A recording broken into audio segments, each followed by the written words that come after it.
Thank you so much for coming out for this presentation on sales management. I hope you get something out of it. In this presentation, I will be exploring and discussing what sales management is, what sales managers do, what is needed to be a sales manager, and other aspects of sales management. I will also explain some of the history of sales management and also try to describe some of the traits that are needed to really do well in this field. Before we kind of get into this, I think it's important to understand what sales management is and kind of realize what makes it different from any management position. According to a blog that I found on pipedrive.com, sales management is the process of developing a sales force, coordinating sales operations, and implementing sales techniques that allow a business to consistently hit and even surpass its sales targets. So much of managing sales teams is being able to motivate them and being able to push them to meet sales quotas and grow the sales that they made from the previous year.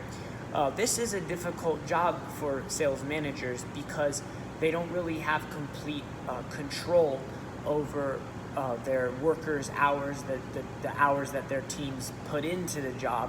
And a good example of this is I have a friend who works in this field, and he tells me that he has a lot of flexibility when it comes to his schedule and how much he makes, how little he makes.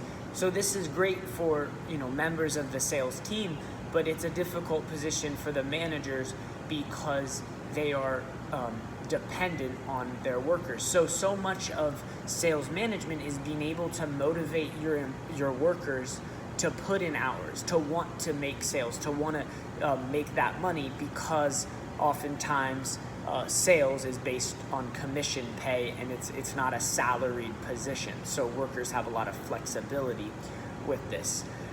So I think a big factor in sales management is getting to know your team and understanding what motivates them and being able to engage them in that way. According to a book by Pearson and Coulter, they kind of get into what traits are necessary for any management position. And I think these traits, there's 8 traits, but I think these 4 specifically reveal a lot as far as what is needed for sales management. This book says that a desire to lead is a big factor in being a successful manager. And I think this is so true because a sales manager has a whole team entrusted to them, and you really have to want to lead them and to want to motivate them and to lead, really. So this desire to lead is really important in sales management. And then also just to have a drive yourself to be committed to increasing profits and grow your sales team, and to be driven from within for yourself and to be motivated by that. And then to have a self-confidence about yourself. I think all teams look for this in their manager, and especially with sales management.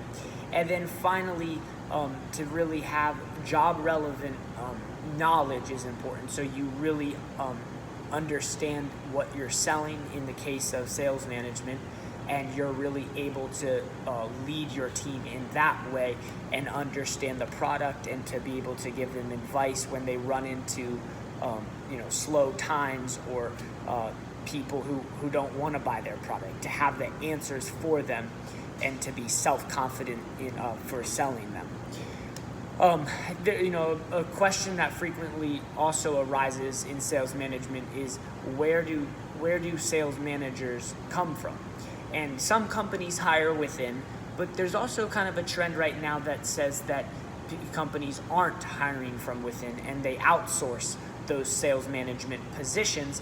And this is because there's just because you're an expert at selling doesn't mean that you have the ability to lead a sales team. And also, if you're a great seller, then companies like to keep you on their sales team because you're doing something right. So that's where you're at your best. And then also, to put this in perspective, there's an article on Forbes.com that states that only 1 only about 1 out of every 6 candidates who is a strong fit for a sales role is also a strong fit for a sales management role.